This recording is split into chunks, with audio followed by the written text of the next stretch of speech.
नमस्कार दोस्तों, मैं हूं आचार्य गोपाल कृष्ण और स्वागत है आपका हमारे YouTube चैनल ज्योतिर्वाणी पर।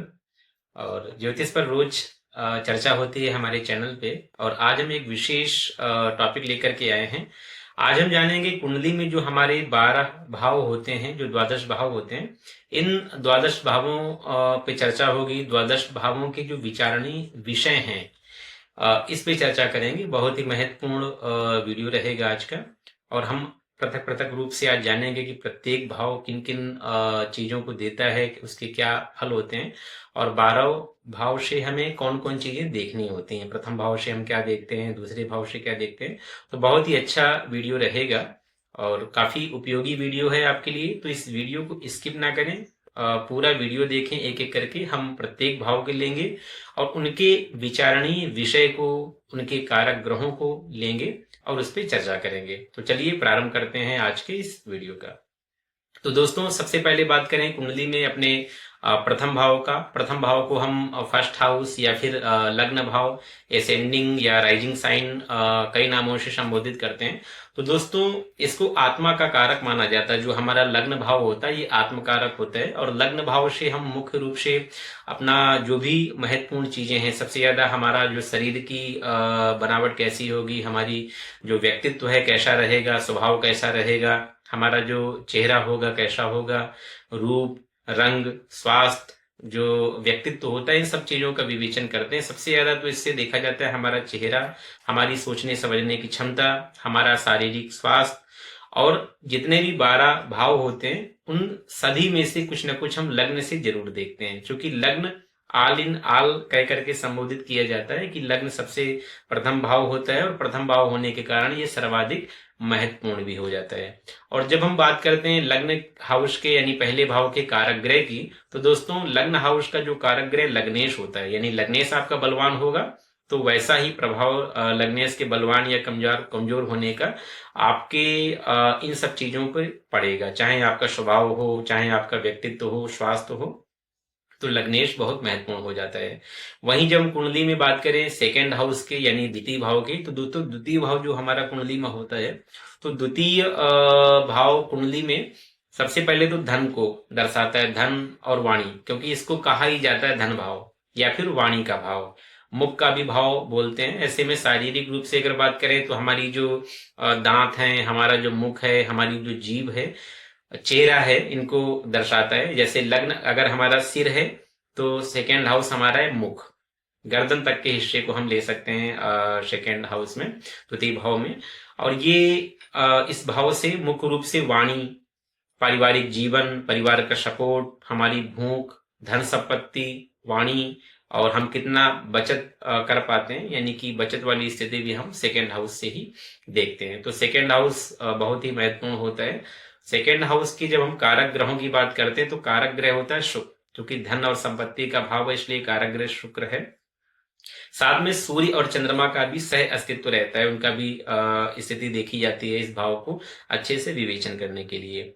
वहीं हम बात करें कुंडली में तृतीय भाव की, तो तृतीय भाव को हम बोलते हैं साहस का, संचार का भाव।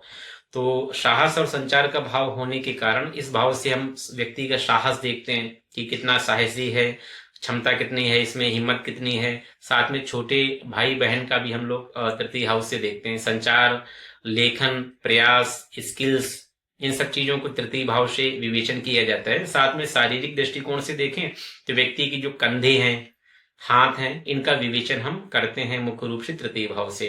तृतीय भाव के कारक ग्रहों की बात करें तो कारक ग्रह है इसका मंगल, क्योंकि मंगल दर्शाता है व्यक्ति के साहस को।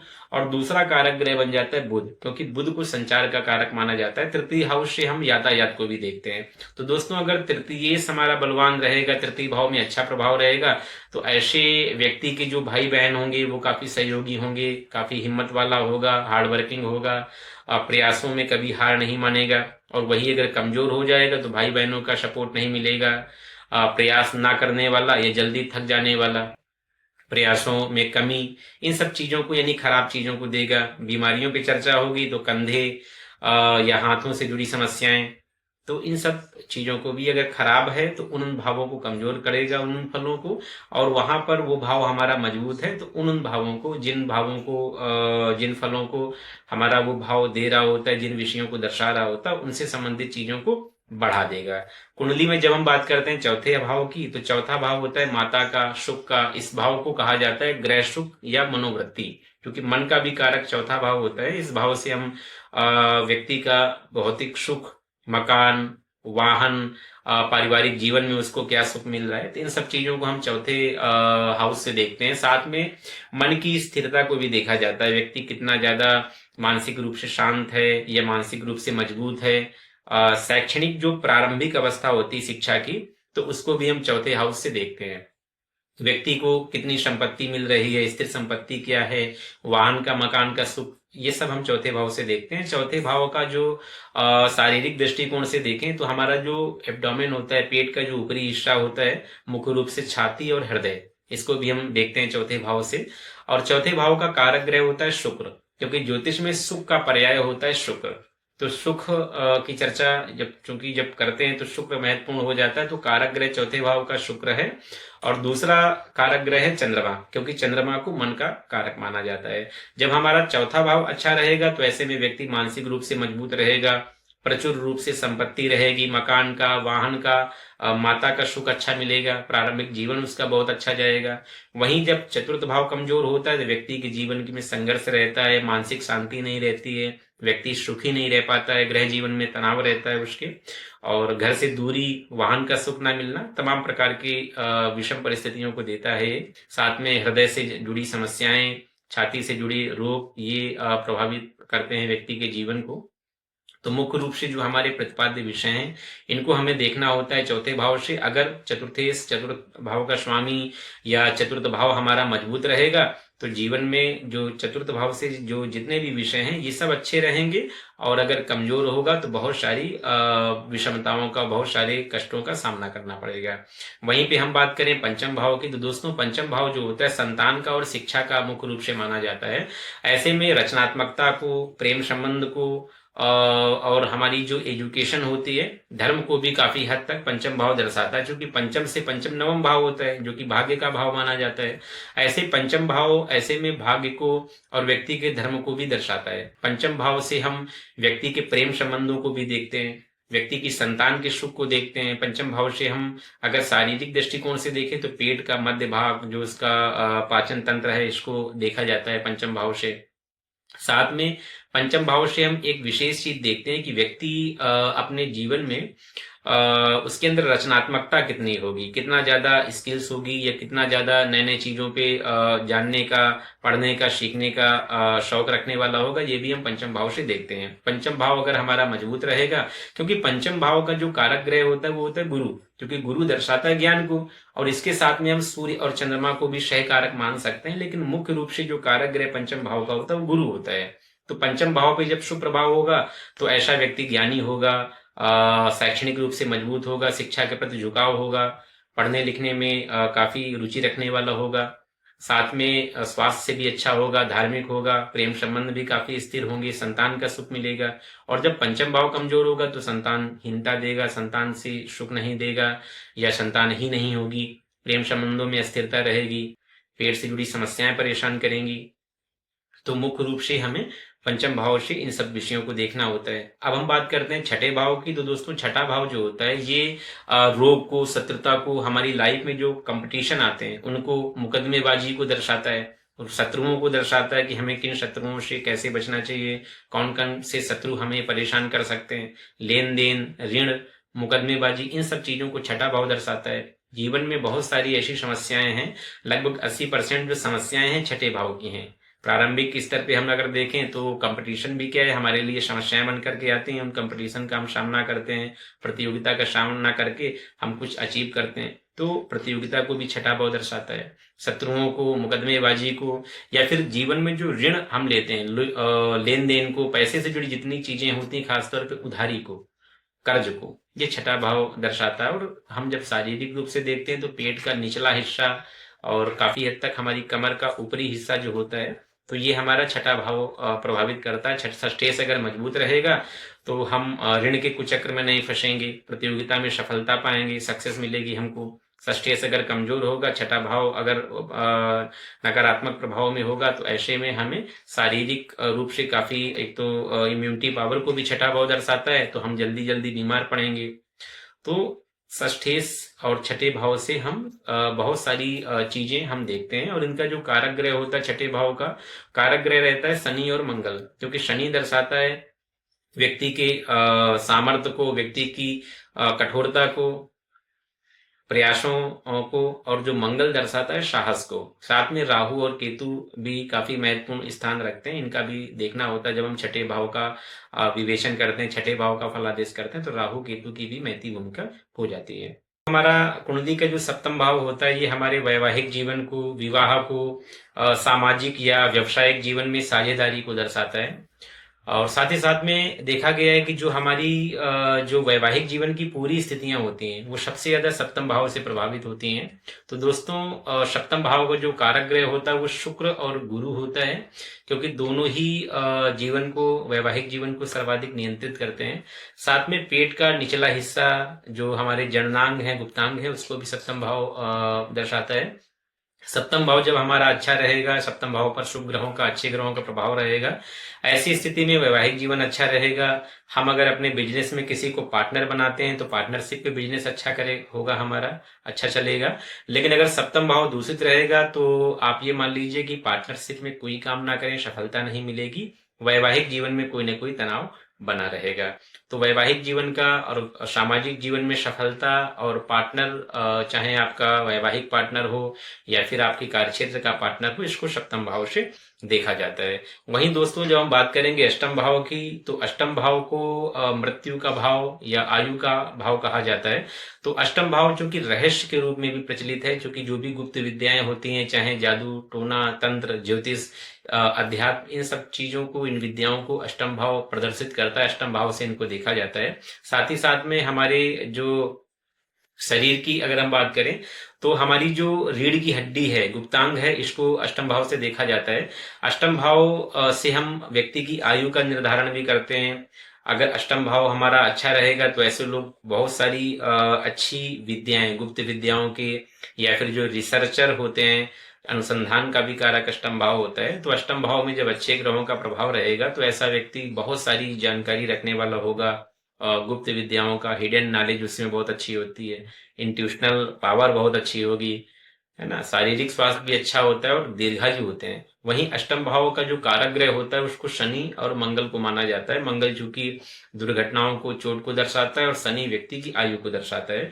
वहीं अगर अष्टम भाव में पाप प्रभाव रहे, तो ऐसा देखा गया कि ऐसे लोग जो है, एक तो अल्पायु होते हैं, आयु पे खतरा रहता है, अचानक से चोट, दुर्घटना या अकस्मात परेशानियां, क्योंकि अकस्मात अगर कोई रिजल्ट मिलता है हमारी लाइफ में, तो अकस्मात होने वाले चेंजेस को, अप्स एंड डाउन्स को अष्टम भाव से देखा जाता है। तो अष्टम भाव बहुत ही महत्वपूर्ण होता है हमारी कुंडली का। तो अष्टम भाव पे जब शुभ प्रभाव रहेगा, तो बहुत सारी चीजें अच्छी रहेंगी लाइफ में, आप दीर्घायु रहेंगे, बहुत सारी अच्छी जानकारी आपको रहेगी, सामने वाले का ऑब्जर्वेशन आप बहुत अच्छे से करेंगे, वहीं पे इंट्यूशनल पावर आपकी बहुत अच्छी होगी।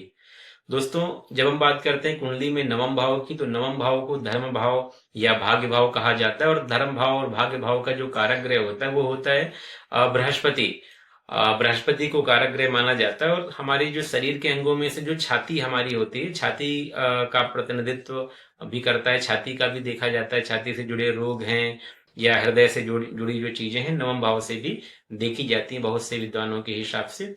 पिता का भाव भी नवम माना जाता है, हमारे धर्म का, अध्यात्म का भाव, पिता का आशीर्वाद, पिता की कृपा, और हायर एजुकेशन को भी हम नवम भाव से देखते हैं। जब नवम भाव पे अच्छा प्रभाव रहता है ग्रहों का, तो वहां पे व्यक्ति बहुत ही हाईली एजुकेटेड होता है, धार्मिक होता है, स्पिरिचुअल होता है, साथ में उसका भाग्य बहुत ही प्रबल होता है, किसी भी क्षेत्र में प्रयास करे उसको सक्सेस जल्दी मिलती है। और नवम भाव पे जब पाप प्रभाव रहता है, नवमेश हमारा कमजोर होता है, नवम भाव पे पाप ग्रहों की दृष्टि होती है या पाप कर्तरी जैसे योग बनता है, तो वहां पर क्या रहता है कि व्यक्ति को काफी सफर करना पड़ता है, काफी स्ट्रगल रहता है उसकी लाइफ में, एक जैसा जीवन नहीं चल पाता है, आर्थिक विपन्नता रहती है, और कई बार पिता से भी संपत्ति उसको नहीं मिलती, पिता का सुख भी नहीं मिलता है।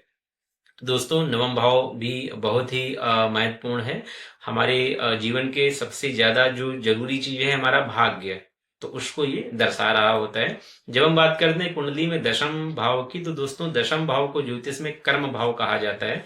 ये कर्म भाव को या करियर को दर्शाता है। दशम भाव से हम व्यक्ति का करियर, सामाजिक स्थिति, सामाजिक प्रतिष्ठा, पिता का धन, पिता का यश, या खुद जो आप यश कमाते हैं, समाज में फेम कमाते हैं, इसको दशम भाव से देखा जाता है। कर्म का भाव होता है तो आप जीवन में कितनी सफलता को पाते हैं, आपका करियर क्या रहता है, कार्य क्षेत्र आपका किस तरह का रहेगा, तो इन सब चीजों को दशम भाव से देखा जाता है। दोस्तों दशम भाव से हम कमर का भी हिस्सा देखते हैं, और साथ ही साथ में दशम भाव के जो कारक ग्रह होते हैं सूर्य और मंगल होते हैं, क्योंकि सूर्य को प्रतिष्ठा का कारक माना जाता है और मंगल को कर्म शक्ति का, साहस का कारक माना जाता है। तो ऐसे में सूर्य और मंगल ये दिग्बली भी होते हैं दशम भाव पे, और दशम भाव को काफी हद तक ये दर्शाते भी हैं, इसके कारक ग्रह माने जाते हैं। तो दशम भाव में जब अच्छे ग्रहों का प्रभाव रहेगा तो ऐसी स्थिति में व्यक्ति हार्डवर्किंग रहेगा, उद्यमशील रहेगा और बहुत ही नाम कमाएगा। उसका कार्यक्षेत्र बहुत अच्छा होगा और कार्यक्षेत्र में सफलता भी मिलेगी उसको। साथ ही साथ में अच्छा पैसा, अच्छी प्रॉपर्टी का योग बनता है और पिता के नाम को बढ़ाने वाला होता है। बहुत ही अच्छी स्थिति होती है। और वहीं पे अगर दशमेश कमजोर होगा, दशम भाव में पाप प्रभाव होगा, तो फिर करियर में दिक्कत आएगी, एक जैसा कार्यक्षेत्र नहीं चल पाएगा, कार्यक्षेत्र में ऑफिस पॉलिटिक्स जैसी चीजों का सामना करना पड़ेगा और अनस्टेबल लाइफ रहती, करियर एक जैसा नहीं चल पाता है। दसम भाव चूंकि सामाजिक प्रतिष्ठा को भी दर्शाता है, पॉलिटिक्स को दर्शाता है, अच्छे अच्छे लोगों से जो मेल जोल या उनसे मिलने वाले लाभ को दर्शाता है, तो दसम भाव बलवान रहेगा तो आपका सामाजिक जीवन निश्चित रूप से बहुत ही अच्छा होगा। तो दोस्तों आगे बात करें जब हम एकादश भाव से, तो एकादश भाव को ज्योतिष में लाभ भाव कहा जाता है, तो इच्छाओं का भी भाव कहा जाता है। तो जब आपकी कुंडली में लाभ भाव बलवान रहेगा, लाभ भाव अच्छा रहेगा, तो वहां पर व्यक्ति प्रचुर धन कमाने वाला, लाभ की स्थिति कमाने वाला, और साथ में संपर्क का भी भाव होता है, क्योंकि एकादश भाव मित्रों का भी भाव माना जाता है। तो मित्रता को भी हम देखते हैं, मित्रों से मिलने वाले लाभ को, क्योंकि मित्रता भी हम अर्जित करते हैं, बाई बर्थ मित्रता नहीं होती है। जैसे हम पैसा कमाते हैं वैसे भी मित्रता भी हम कमाते हैं, अर्जित करते हैं। तो अच्छे मैत्रीपूर्ण संबंध, इनको हम देखते हैं एकादश भाव से। व्यक्ति की इच्छाओं की पूर्ति, कितनी इच्छाएं वो पूरी कर पाता है जीवन में, जो उसने अपने गोल हैं जिनको अचीव किया या नहीं किया, इनको हम देखते हैं एकादश भाव से। सामाजिक संपर्क जो होते हैं, हमारे जो कॉन्टेक्ट सर्कल होते हैं, ये भी हम एकादश भाव से देखते हैं। जब व्यक्ति का एकादश भाव अच्छा रहेगा, व्यक्ति अच्छा पैसा कमाएगा, उसके मित्र अच्छे रहेंगे, उसका अच्छे समाज में अच्छे लोगों से संपर्क रहेगा। वहीं जब एकादश भाव कमजोर रहेगा तो ऐसा व्यक्ति बहुत अच्छा धन नहीं कमा पाएगा, समाज में ख्याति नहीं बना पाएगा, उसके मैत्रीपूर्ण संबंध या अच्छे मित्र नहीं होंगे। और एकादश भाव से जब हम शरीर की बात करें तो जांघें और घुटनों को देखा जाता है, पैर का जो ऊपर का हिस्सा होता है, ये हम देखते हैं एकादश भाव से। साथ ही साथ में एकादश भाव को जो प्रतिनिधित्व करने वाला ग्रह होता है वो होता है शुक्र और बृहस्पति, क्योंकि शुक्र और बृहस्पति दोनों लाभ को दर्शाने वाले ग्रह होते हैं, ये एकादश भाव के कारक ग्रह होते हैं। वहीं पे बुध को भी कारक भाव माना जाता है, क्योंकि बुध सामाजिक नेटवर्क को दर्शाता है, जो कि हमारा जो सोशल सर्कल होता है बिना अच्छी कम्युनिकेशन स्किल्स के नहीं बन सकता है। हम कैसे बातचीत करते हैं, हमारा व्यक्तित्व कैसा है, तो काफी हद तक बुध भी एकादश भाव को नियंत्रित कर रहा होता है। वहीं दोस्तों हम बात करें कुंडली में द्वादश भाव की, तो द्वादश भाव को व्यय का भाव कहा जाता है। हमारा त्याग, अध्यात्म, व्यय, इनको हम 12वें भाव से देखते हैं। विदेश यात्रा को, विदेश से धन कमाने की स्थिति को, पैसे के बाहर जाने को, खर्च को, विदेश में सफलता को, इन सब चीजों को देखा जाता है 12वें भाव से। साथ ही साथ में व्यक्ति को नींद कैसी आती है, नींद की स्थिति, सपने कैसे देखता है, इनको भी हम 12वें भाव से देखते हैं। आध्यात्मिकता को, ध्यान, मोक्ष को भी हम 12वें भाव से देखते हैं कि सेल्फ रियलाइजेशन तक व्यक्ति जा सकता है, नहीं जा सकता है। जैसे देखा गया कुंडली में 12वें भाव में केतु का होना या 12वीं राशि में केतु का होना व्यक्ति को एक आध्यात्मिकता के शिखर पे ले जाता है, और साथ में विदेश यात्रा के भी योग बनाता है। क्योंकि द्वादश भाव के जो कारक ग्रह होते हैं वो रहते हैं शनि। शनि को 12वें भाव का कारक ग्रह माना जाता है, गुरु को भी कारक ग्रह माना जाता है। 12वां गुरु जो होता है व्यक्ति को आध्यात्मिक बनाता है, साथ में अच्छी सलाह देने वाला बनाता है, राहु और केतु का भी काफी महत्वपूर्ण रोल होता है। कारक ग्रहों में राहु और केतु की भूमिका भी देखी जाती है 12वें भाव से। 12वां भाव जब व्यक्ति का अच्छा रहेगा, व्यक्ति आध्यात्मिक रहेगा। 12वां भाव जब खराब होगा तो आध्यात्म से दूरी बनाएगा, बहुत ज्यादा अनावश्यक उसका खर्च होगा, पैसा बर्बाद बहुत करेगा जीवन में। तो 12वां भाव बहुत ही महत्वपूर्ण हो जाता है। और 12वें भाव से जो सबसे बड़ी बात ये होती है कि व्यक्ति पैसा कमाना और पैसे को नियंत्रण कर पाना, क्योंकि व्यय का हाउस होता है। तो 12वां भाव अगर खराब हुआ तो व्यक्ति पैसा बना नहीं पाएगा, पैसा अपव्यय बहुत ज्यादा करेगा, बहुत ज्यादा उसका अनावश्यक खर्च होगा। तो इन सब चीजों को विचार हमें 12वें भाव से करना होता है। तो दोस्तों इन सब बात जो एक से लेकर के प्रथम भाव से लेकर के 12 भाव तक हमने संक्षेप में चीजों को समझा। तो जब हम एक एक करके और जब भावों की चर्चा करेंगे और भी डिटेल में चर्चा होगी, लेकिन मुख्य रूप से 12हों भाव के जो प्रतिपाद्य विषय हैं हमने समझे। ज्योतिष के बहुत ही महत्वपूर्ण होते हैं। 12हों भाव की हमें जानकारी होनी चाहिए, तभी हम ज्योतिष में फलादेश कर सकते हैं। तो आपने इस विषय को समझा। दोस्तों वीडियो कैसा लगा आप जरूर बताएं, कमेंट बॉक्स में लिखें। अगर अच्छा लगा हो तो लाइक जरूर करें, दोस्तों तक, जानने वालों तक वीडियो शेयर करें। ऐसे ही ज्ञानवर्धक वीडियो हम लाते रहेंगे। अगर आप नए जुड़े हैं हमसे तो चैनल को सब्सक्राइब करके बेल आइकन को प्रेस कर लें। मिलते हैं किसी और वीडियो में, तब तक के लिए नमस्कार, धन्यवाद।